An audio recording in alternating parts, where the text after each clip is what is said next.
we there yet? We're here. Are we here? We're there, John. The December 16th edition of Transitions Radio? Yeah, it's happening now. Oh my God. In front of everyone. It's snowing outside Cali. It's going to be a white Christmas. I couldn't be more happy. Well, the one thing I do want to warn you about is that it is December 16th and Christmas is still, it's a week away. So I don't know if it's going to hold over, but... Black Friday to December 25th is Christmas for me. You know why? Every Thursday I get my own personal present. I do. I get to see your wonderful hair. Oh, it is wonderful today. It's untamable. I did get highlights in it. It's looking better than ever. It's completely Swedish. Almost like our band, Jumbo Racket, which is on from Bethlehem, PA. They're here, they're in the building. Going to have a great interview. They're going to play some songs for us as well. They are, yep. And what else do we have? Well, we're talking about Cliff Lee. Cliff Lee? Who's apparently, he's starring in a picture of the nativity scene lately. As Jesus. As 6 Cliff Lee pound, as Jesus 8 ounce this year. baby Jesus. I think that's who Christmas is revolving around. Is that We're right, welcoming Dan? Cliff Lee. Is this who Cliff Lee is? You're a little off base there. A little bit, maybe. I'm sure all of our fans can look forward to the discussion about Cliff yeah. Lee coming back to the Phillies. And then Janine, she's going to be quizzing us and giving us a nice rundown of what's to come in these Christmas weeks ahead. I know, we're talking about arts and entertainments as well. Arts and entertainments. Arts and entertainment. There we go, thank you. There we go. But we're going to discuss what's relevant to our generation about what do we consider arts, what do we consider entertainment. Yeah. But we are also getting into the relationship segment, of course, which we're going to be looking at some famous love quotes. Dan, was that a grunt of happiness? Because I know you're excited to talk about it. Oh, no. Oh, he's reading texts. I'm playing poker. Dan doesn't even care about the radio anymore. Oh, he's playing poker. Nice. Do you have a problem? Do you need to leave? I think that's our approach to Transitions Radio now. We just kind of hang out. We invite these bands who drive 45 minutes in the snow to come. Yeah, you guys aren't getting an interview. Yeah. No, just kidding. Sit here and listen to us pontificate. All right, talk about poker on my Black Friday. There we go. Before Dan develops a gambling habit, let's start talking about this Cliff let's talk about this Cliff Lee thing. Dan, explain this whole signing to us. So you're obsessed with the Phillies. I couldn't think of anyone better to explain this to everyone.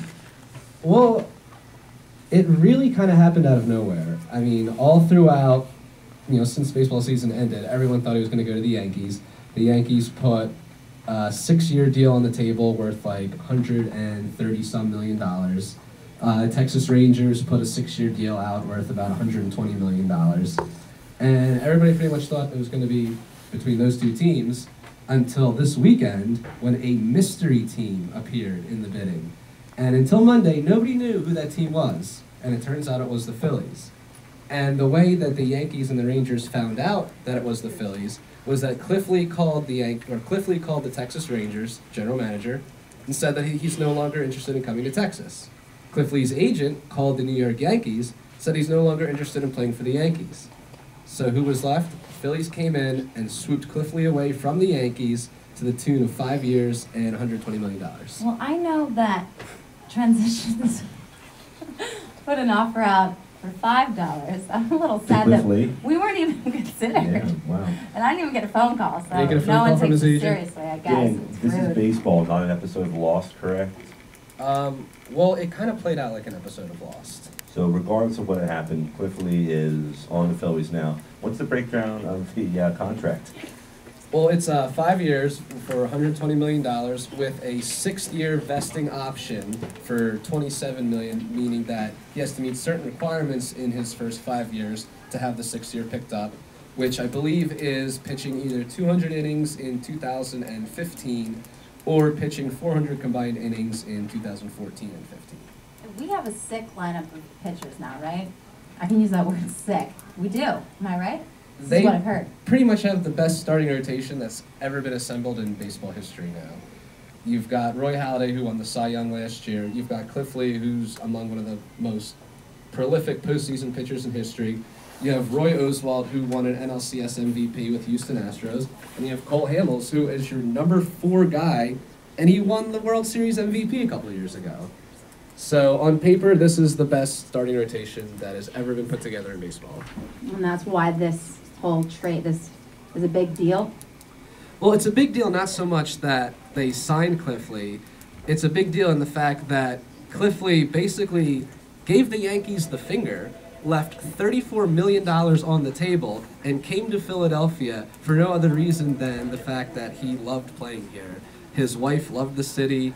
He said that there's no other place like it in Philadelphia to play baseball besides Philadelphia. And are there any Yankees fans in the audience here tonight? Oh, One. Just No want one to ask, actually answered how that does it question. taste? A little bitter, I bet. Tangy. Tangy. Tangy is the word we're using today. I once tried to be a Yankees fan for a little bit. I worked in a bar and everyone was a Yankees fan, and I just felt like if the hat fits. You But busted I didn't have a hat. I just went along with it. So. I try to be a Yankees fan too. Well, one of the more ironic things is that Philadelphia has a reputation for being a bit of a burly and inappropriate fan base. But I think one of the main reasons why Cliff Lee steered away from New York was that during the last year's American League Championship Series, Yankees fans reportedly spit on his wife, poured beer at her, and just directed all sorts of threats and inappropriate things at her. Cliff Lee just denied that this morning, I believe, or last night. He denied his. Well, he's going to say that because you're not going to come out in a press conference and say that people spit on his wife. But it was Philly fans barfing on like an 8-year-old girl and her father who happens to be a police sergeant. Like I think it was Lehigh Valley or somewhere up there. Dan, and we're trying to regardless, sign that guy to a contract. barfing, spitting, regardless, doesn't guarantee a championship. Well, nothing guarantees a championship, but this, I mean, Sportsbook.com at around midnight on Monday took down their baseball lines because the Phillies went from about probably 10-1 odds to win the World Series, 5-1 odds, Derek corrected me, 5-1 odds to 7-2 now. The next closest team would be the Boston Red Sox, and they're what 7-1. And just to put it in perspective, the team that won the World Series last year has 3 times worse odds of winning it this year. The San Francisco Giants at 15-1. So if you want to bet, seems like the safe bet is on the Phillies this year. But then again, pitching wasn't a problem last year. They couldn't hit in the playoffs. So, like I said, nothing guarantees anything. In '93, the Braves had one of the best rotations ever put together with Greg Maddux, Tom Glavine, and John Smoltz, and they lost to the Phillies. So, anything can happen. Well, congratulations, Philadelphia. And Dan, I know you're really excited about this. You've been posting a lot about it on Facebook. I've seen it. So congrats to you, I already too. bought my tickets to his first game and to Cliff Lee jersey. There you go. This is a big Doing it for move. the economy. Right. Well, we'll see how it goes. How about that? We will see how it It's goes. pretty phenomenal. But what do you have for us next week? Well, next week, I'm actually going into enemy territory up to the North Jersey swamps to find out what Yankees fans are thinking about this whole situation now. And in the meantime, I might check out that Eagles-Giants game too. So Dan in the fields. Get Live ready. from the Jersey swamps. Swamps. Live from the Dirty Jers. Thank you, Dan. Let's give a round of applause. Hi, I'm Janine Gibbons, your arts and entertainment contributor for Transitions, and here's what's on tap this weekend. In holiday theater news, Theater Horizon presents The Very Merry Xmas Carol Holiday Adventure, an Arctic adventure where 3 unlikely friends battle a mysterious and malevolent force that's unraveling the tradition of Christmas. The show will be taking place December 9th through December 31st at the Center Theater in Norristown, PA. If you would like more information about this show, please call 610-283-2230 or visit www.theaterhorizon.org. In music, the Great Socio, an upcoming Transitions guest, will be performing Friday, December 17th at the Music Club above Club Risque, which is located in South Philly. This week, we will be previewing some of the pre-release tracks from the Great Socio's debut release of their album Free Tongues, which will be coming out in the spring. The Great Socio will also be performing live right here on Transitions January 6th, so look out for that. I'm Janine Gibbons, your arts and entertainment contributor for Transitions, and that's what's on tap this weekend. I hope you all have a very happy holiday, but we might be coming back to you next week too, so I hope you're continuing to have a very happy holiday. And please visit my What's on Tap blog on transitionsradio.com for more information. Jumbo Racket. Let's give him a round of applause. Let's get a nice little introduction from you guys, because I can see you, but our listeners need to know what your voices sound like. Your names and what do you play? What do you like to do in your free time? Yeah. All right, I'm Johnny Pops, and I play the drums. I'm Dan, and I play guitar. I'm Tina, and I play the bass. And I'm Sean. I play guitar and sing. There's one other member, Chris, right? He has a Used real to be. job. He's a Used member to in be. spirit. I see. Spirit All right. Apparently, Johnny Pops, does drumstick tricks. Grandpa on the drums. Yes, Sean does eye candy as well. Tina's the tango instructor. That's a lie. And Dan does mood lighting. Very good. They came the whole way from Bethlehem, PA, to join us on Transitions Radio. They are a bunch of Lehigh grad students. How lame. No, just kidding. My sister's a Lehigh grad student. I love it. And actually, we wouldn't have you guys on the show if it weren't for her. So big shout out to McGrath 55. McGrath 55. How do you work your grad school work into making music as well? How does that dynamic work?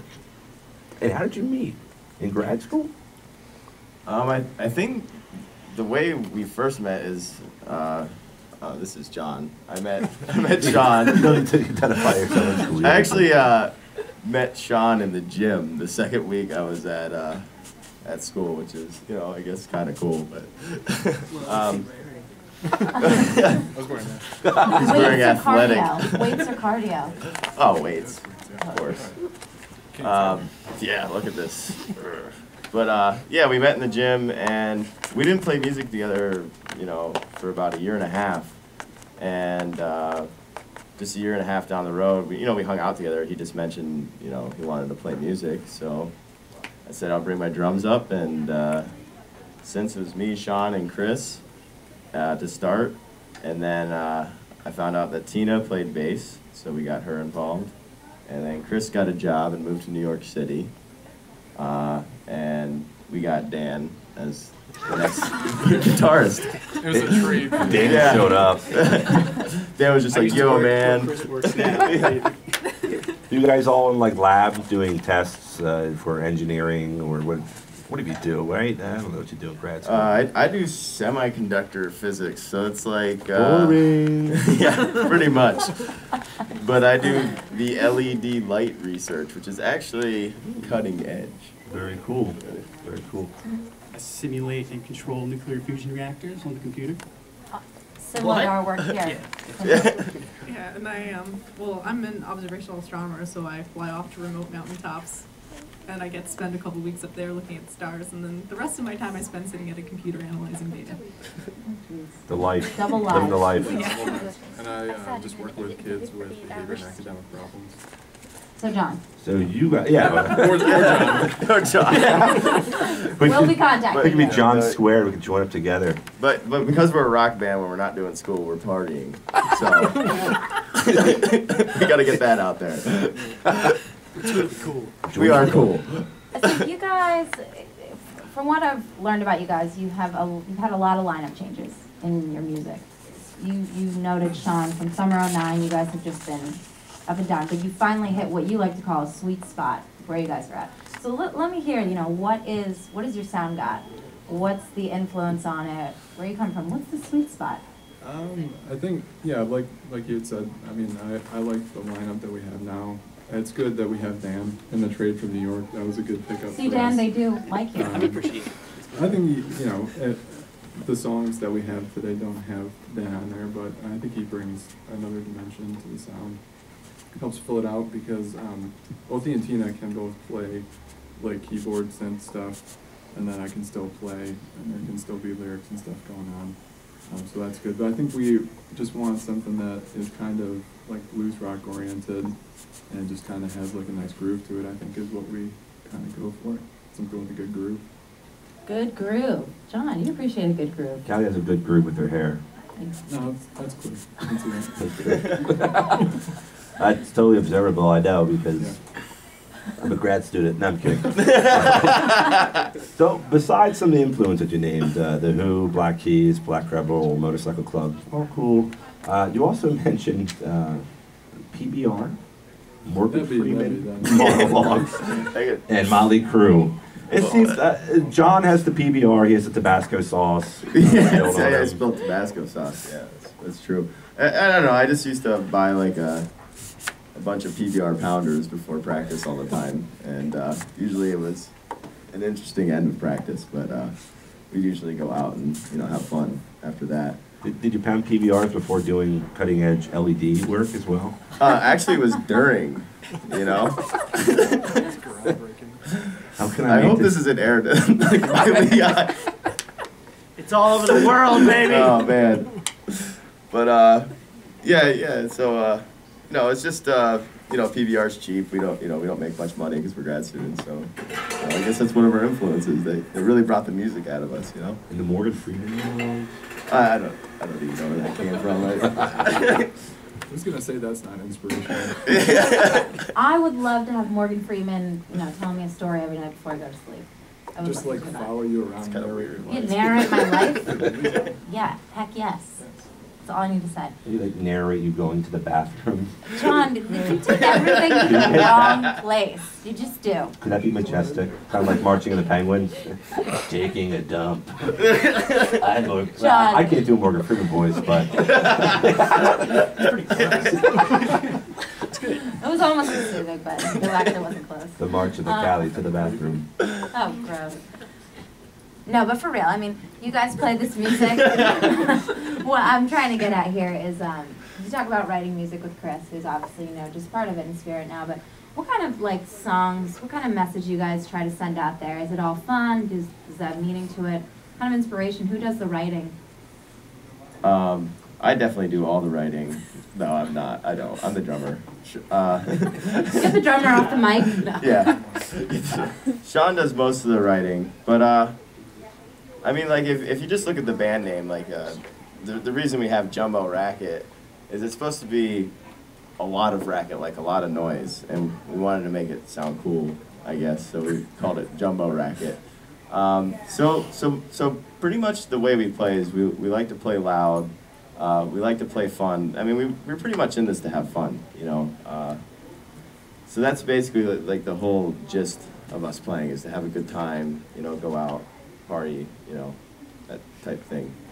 Drink PBR pounders before. PBR pounders. We're Yeah. smashing some equations together, or You know what? If I might get a free case of PBR after this gets on the radio. I've heard of stuff like that happening. if that happens, give me a call. Hanging out with Jumbo Rocket in Lehigh Valley for the weekend. Racket. What am I calling it? Rocket? Yeah.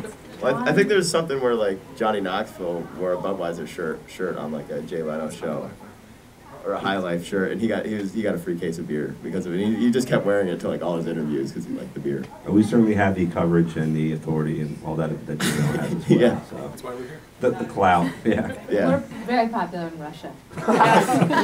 We are. We actually are. And Honestly, in Russia, Sweden it's as well. I mean, what I'd like to know is you guys mentioned grad school. You also mentioned partying, which I'm a little confused with my sister.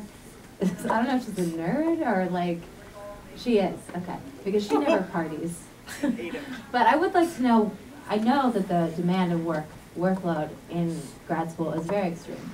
So do you guys feel like that hurts the band at all? I mean, how do you guys find the time to practice, come together? You gotta realize that partying to grad students is a lot different. It's just you're gonna study less. Potlucks. There might be tea involved or something instead of beer. Yeah. It's just a little different. But I like the band because it kind of forces you to stop and just take a break from all the work, because you could really work 24 hours a day, all that stuff. So it's really good to have a reason to stop. Forces you to do it. So you guys are having daily transitions, which is another clap for the word used to. I got it. Yes. Daily transitions between musicians and grad students. Jumbo transitions. Now, do the girls only hang out with the guys when you're in band mode? And then they're like, oh. What? Which other? Totally answer that question on the premise it was asked. Tina? Go. What question? Do we hang out with Tina?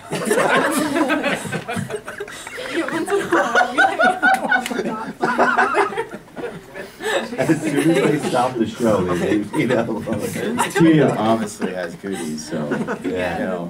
we don't hang out. That's not cool. That's not cool. We actually have a box for her when we play.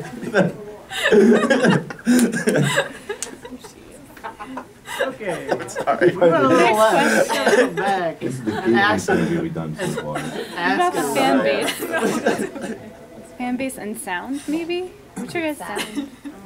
Fan base guy. Ten men.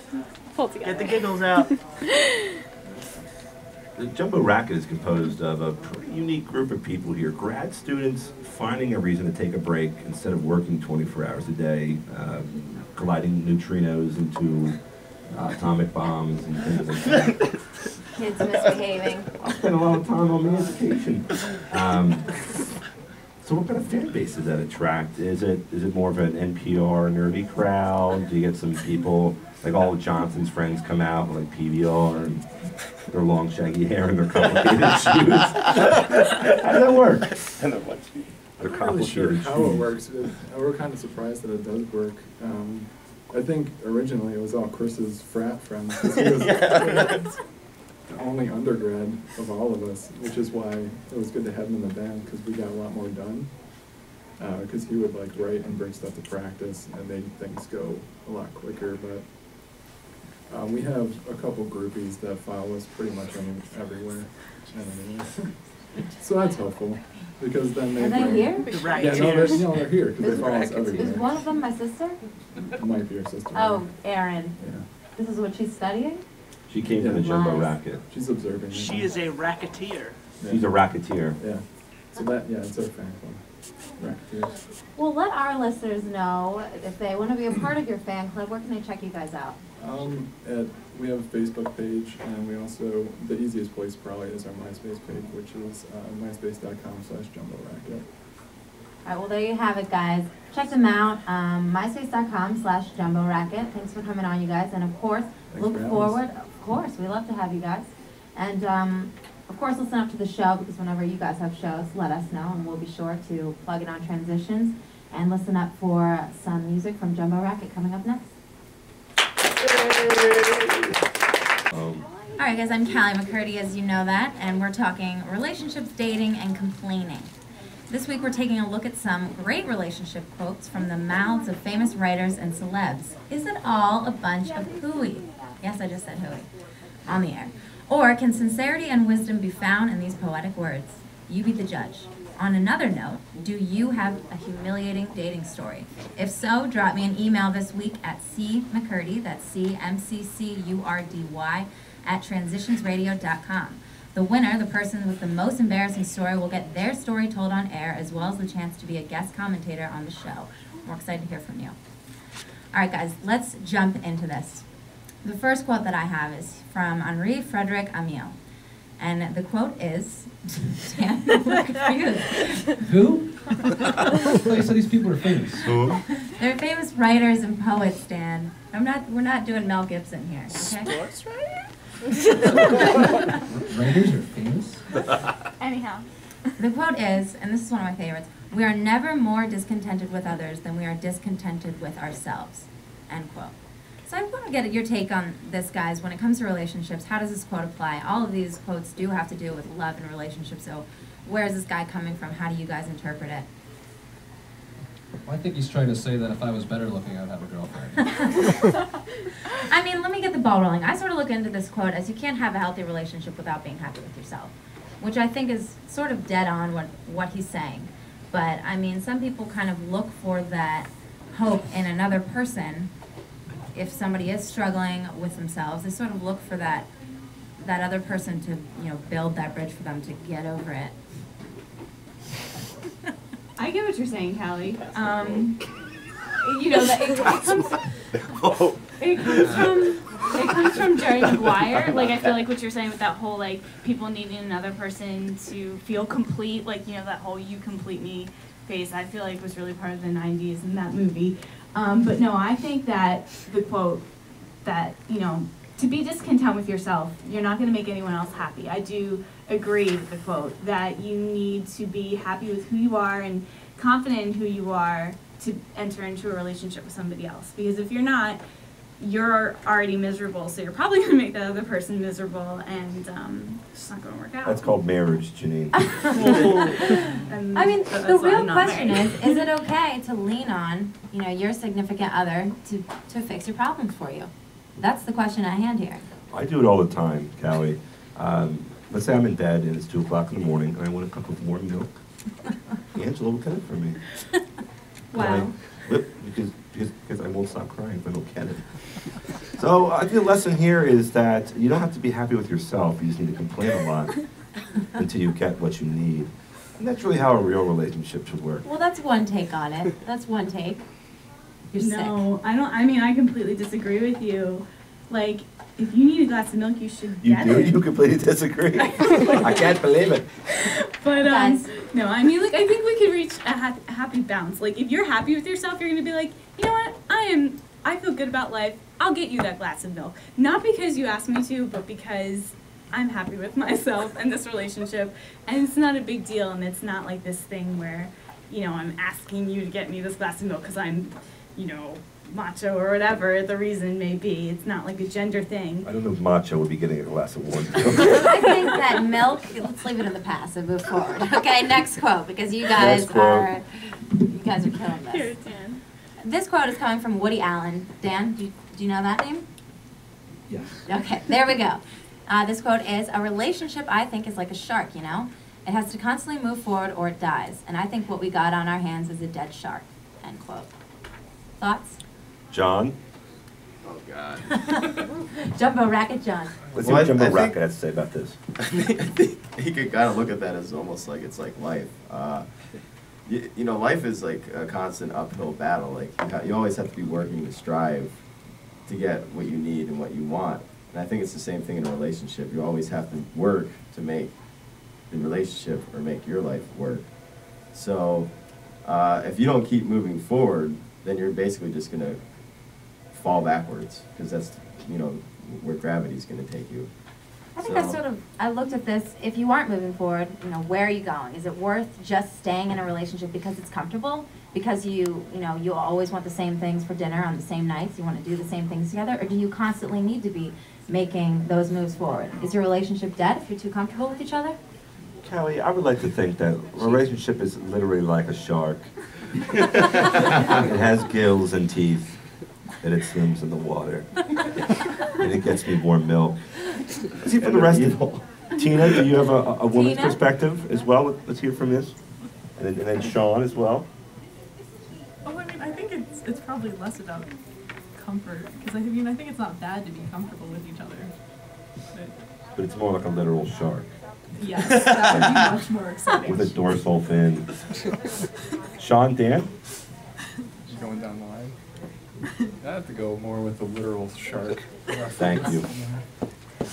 And I guess there's a whole lot of whenever in a relationship when there's blood in the water, that's when it gets really interesting. So the moral of the story is don't surf. All right, that's going to do it for us this week at our December 16th edition of Transitions in the Snow. Kelly, we had a lot of great things to talk about No, today. we didn't. No, No, we didn't. We covered relationship, dating advice, what's considered arts and entertainment. We had Jumbo Racket on as well. Great band, awesome people. The one guy smells like Tabasco. Just freaky. Did the listeners know why, though? I mean, Now the listeners don't know why, and they'll remain in the dark as well. Forever. Well, we had fun, Callie. We can look forward to a show next week, possibly. We'll wait and see. Yeah, we will keep you guys updated on our website. We're sort of shuffling around with the holiday season, but we will certainly be giving you a show either next week or December 30th. It will be one of the two, and of course we'll be off Christmas week. So be sure to visit transitionsradio.com for all information. Yeah, and without further ado, we have Jumbo Racket with two of their songs, their new sound, am I right? Or old sound? Medium. Just medium new sound. Just medium new sound. And Medium also rare. for you guys, at the end of this week's show, we have a track from the great Socio, who is an upcoming guest on Transitions. We have a track from the great Socio, an upcoming guest on Transitions. That's the echo. Thanks, guys, for joining me. I'm Callie McCurdy. And I'm John Mim. And thanks for listening to Transitions.